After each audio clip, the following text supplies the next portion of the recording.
বৈরী আবহাওয়ায় কুমিল্লা সহ বিভিন্ন স্থানে এইচএসসি পরীক্ষার্থীদের দুর্ভোগ। এখনো নিমজ্জিত চট্টগ্রাম সহ 5 জেলার বিস্তীর্ণ অঞ্চল। সবকিছু নষ্ট হয়ে গেছে, খাবারের ব্যবস্থা নাই, মানুষ আশ্রয় কেন্দ্রে অনেক মানুষ আটকানো এখনো। আজও জলজট, যানজটে নাকাল রাজধানীবাসী। 6 বিভাগে নতুন করে অতি ভারী বর্ষণের পূর্বাভাস দিল আবহাওয়া অফিস। পানি আছে, পানি ছাড়া কোনো জায়গায় নাই, কাস্টমার নাই, চলাফেরা করতে কষ্ট না। আমরা চাই যে এখানে পানি নিষ্কাশনের সুষ্ঠু একটা ব্যবস্থা সরকার আমাদের করে দিক।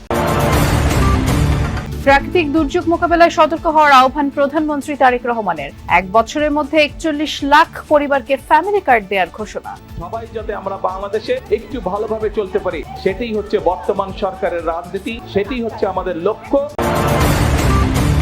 মডেল মসজিদের নামে পুকুর চুরি হয়েছে। সংসদে স্বরাষ্ট্রমন্ত্রী শেখ হাসিনার ফেরার ঘোষণা নেতাকর্মীদের উজ্জীবিত করার কৌশল বললেন পররাষ্ট্র প্রতিমন্ত্রী।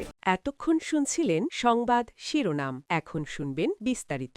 আজও হালকা থেকে মাঝারি বৃষ্টি হয়েছে সারা দেশে। কুমিল্লা শহরে জলাবদ্ধতার কারণে চরম ভোগান্তি পোহাতে হয় এইচএসসি পরীক্ষার্থীদের। কয়েক জেলায় ভারী বৃষ্টিতে দেখা দেয় জলাবদ্ধতা। আগামী 24 থেকে 48 ঘন্টায় সিলেট, ময়মনসিংহ ও রংপুর বিভাগের নদী সংলগ্ন নিম্নাঞ্চলে স্বল্পমেয়াদী বন্যা দেখা দিতে পারে বলে জানিয়েছে বন্যা পূর্বাভাস ও সতর্কীকরণ কেন্দ্র।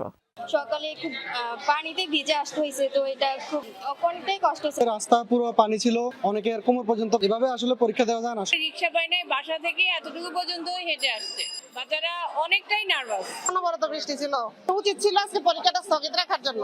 যেহেতু প্রাকৃতিক দুর্যোগ, সেটা বোঝা যাচ্ছে না, সেই বিষয়টা চিন্তা করে আমাদের কর্তৃপক্ষের সিদ্ধান্ত ক্রমে আগামী পরীক্ষা ভাষা সৈনিক অজিত গুরু কলেজে স্থানান্তর করা হয়েছে। মাননীয় প্রধানমন্ত্রী উনি অত্যন্ত সচেতন, উনি কিন্তু সারা দেশের খবর রাখেন। কিছুক্ষণ আগে তিনি আমাকে ফোন করেছেন এবং তিনি বলেছেন যে তোমার এখানে কয়টি হলে পানি উঠেছে। আমি বলেছি স্যার আমাদের এখানে একটি হলেই পানি উঠেছে।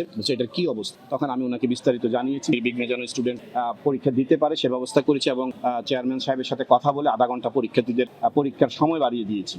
বৃষ্টি আর জলাবদ্ধতায় আজও স্থবির হয়ে পড়ে রাজধানীর কিছু সড়ক। দুদিন ধরে ঢাকার সড়ক এই ডুবছে তো এই ভাসছে। বনানী বিমানবন্দর সড়ক, বিজয় সরণি, ধানমন্ডি 27 নম্বর, নিউ মার্কেট, মিরপুরের বিভিন্ন সড়কে আজও জলাবদ্ধতা দেখা গেছে। এমন অবস্থায় ঘর থেকে বের হয়েই ভোগান্তিতে পড়ে নগরবাসী। বৃষ্টি মাথায় নিয়ে গন্তব্যের উদ্দেশ্যে বের হলেও নগরবাসী পড়েন ভয়াবহ যানজটে। বর্ষার সিজনের আগে যদি এইটা ভালো করে দেখতো যে কোন রাস্তাগুলো ক্ষতি হচ্ছে, কোনটা মানে বৃষ্টির কারণে ভেঙে যাইতে পারে, এটা যদি তাদেরকে থাকতো তাহলে আজকে আমাদের এই পরিস্থিতি হতো না, সরকার এত বড় ক্ষতিগ্রস্ত হতো না। পাইপটা ধরে আরো বড় পাইপ ধরে তুললাম না, এই রাস্তাটা এত ক্ষয়ক্ষতি আর জনদুর্ভোগের এত ক্ষয়ক্ষতি হয় না। বাসটা পাওয়াই যাচ্ছে না, এই যে বৃষ্টির এই অবস্থা, আর এখন মনে হয় না বাস পাওয়া যাবে। 1 ঘন্টা হলে দাঁড়ায় আছে, এত জাম পড়ছে আজকে। যে এই গলিতে পানি আছে, পানি ছাড়া কোনো জায়গায় নাই। ব্যবসা বাণিজ্য, কাস্টমার নাই, চলাফেরা করতে কষ্ট না। আমরা তো গরিব মানুষ, দোকান না খুললে তো আর রুজি করা যাবে না। আমরা চাই যে এখানে পানি নিষ্কাশনের সুষ্ঠু একটা ব্যবস্থা সরকার আমাদের করে দিক। অতিবৃষ্টি, খরার মতো প্রাকৃতিক দুর্যোগ মোকাবেলায় সবাইকে এখনই সতর্ক হওয়ার আহ্বান জানিয়েছেন প্রধানমন্ত্রী তারেক রহমান। বরিশালে খালপাড় ও বধ্যভূমি এলাকায় বৃক্ষরোপণ কর্মসূচির উদ্বোধন করেন তিনি। বলেন, দেশকে সুরক্ষিত রাখতে হলে গাছ রোপণের পাশাপাশি নিতে হবে যত্ন। পৃথক অনুষ্ঠানে জানান 1 বছরে 41 লাখ পরিবার আসবে ফ্যামিলি কার্ডের আওতায়। বরিশাল থেকে সহকর্মী আরিফিন শাকিলের প্রতিবেদন। ছবি তুলেছেন আরেক সহকর্মী আল আমিন তালুকদার। 20 কোটি মানুষের দেশ, আমাদের যে পরিমাণ গাছ থাকা প্রয়োজন সেই পরিমাণ গাছ সারা বাংলাদেশে নেই। বর্তমানে বিএনপি দেশ পরিচালনার দায়িত্বে আছে। আমরা অনেকগুলো কর্মসূচির পাশাপাশি আমাদের এই কর্মসূচিটাকেও সারা দেশে আমরা এই কর্মসূচিটা চালু রাখতে চাই এবং ইনশাআল্লাহ আমরা আগামী 5 বছরে সারা দেশে 25 কোটি গাছের চারা আমরা রোপণ করব। নিজেদের পরিবেশ আমাদের নিজেদেরকে রক্ষা করতে হবে।